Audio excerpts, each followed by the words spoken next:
The nutrition site opened business in 1983. We've been in a couple of different locations, but the current one, I think we've been in there 15 years or thereabouts. And it's an old building that built at the turn of the century, and it's just crumbling.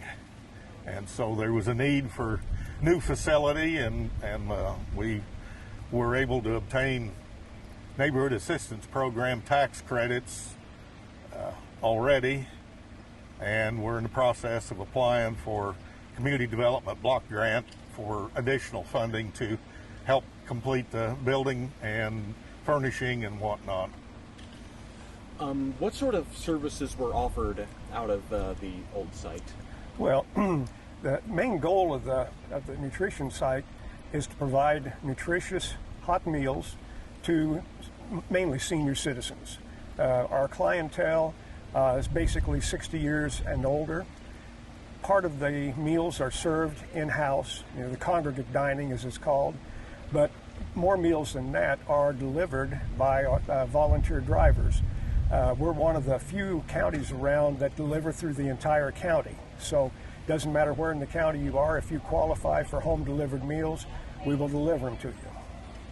And so, have you already purchased the plot, or is it still in the planning phase? We own a lot and a half, and then we have lease purchase agreements on 2.5 other lots here. What you see behind us here that's bare, we've either own or will own. Okay, so what is the time frame when you're planning on moving into the new lot? Hopefully within 2 years. Okay. So are you going to offer the same services, or are you going to add some additional services? I mean, it's basically the same service. What we would like, we do three days a week now. We would like to expand to 4 or 5 days a week, but that's still yet to be seen based on budget and whatnot and demand.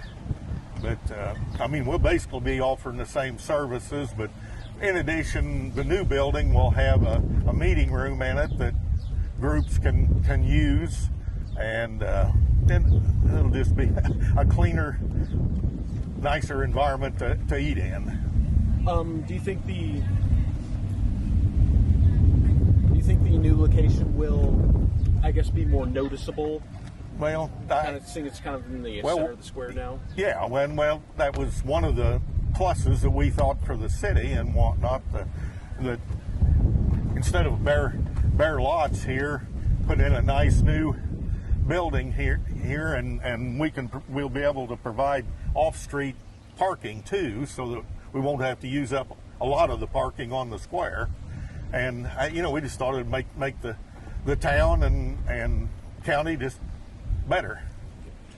So, you may have mentioned this earlier. The funding was through what grant was it? Well, it's a neighborhood assistance program, tax credits, and a community development block grant, which we're in the process of applying for. We've already received the right to market tax credits for 3 years, but it's going to take the funds from both of them to actually build the building and equip it.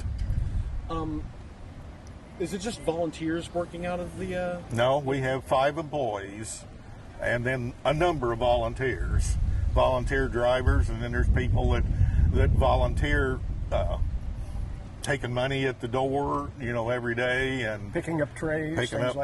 A lot of it's volunteer, but we do have 5 basically part-time employees. Is that going to expand with the new facility? Well, it'll depend on if we're able to expand to 5 days a week. Yeah, we'll probably have to expand employees if we're able to expand our services. All right. After everything goes according to plan, the new place is built. Mm-hmm.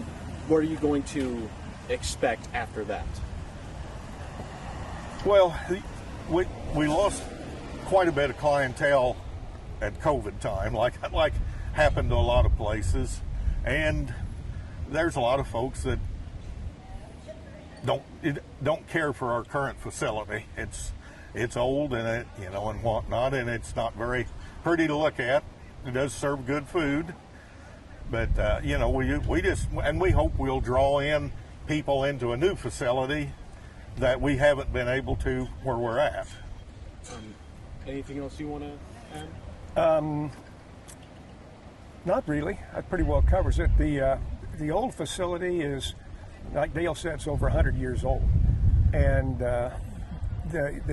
we try to keep it as good a shape as we can, but there's so many things about it that just don't meet modern standards. Like the bathroom doesn't meet ADA standards, the door and so forth, and so the new facility will meet all of those standards, and it'll make it much easier for seniors to get in who have mobility problems. Anything else you want to add? Nope. I just hope when we're out there marketing tax credits, I hope we find lots of people that are interested in donating and receiving the tax credits, which we'll be beginning on that this summer and through the fall and winter. So we just appreciate any help anybody can give us. Of course, only businesses can take advantage of the tax credits, but farming is a business too, so if big farmers wanted to take advantage of it, they certainly could also. Well, even small businesses. Yeah, just as long as it's a business. I just thought of another question. How many drivers, volunteer drivers, you said they just go around the neighborhood? We've got 5 routes. Okay, they have 5 routes. Are you also going to be trying to expand the number of drivers as well at the new facility? Well, we may have to have more drivers if we're able to expand to 5-day-a-week service, because some of them carry 1 day a week, some of them carry a day or 2 a week, some of them carry a day or 2 a month. I think we have one that carries every day, so you always need volunteers. All right. Anything else? I'm pretty sure that. I think that pretty well covers everything.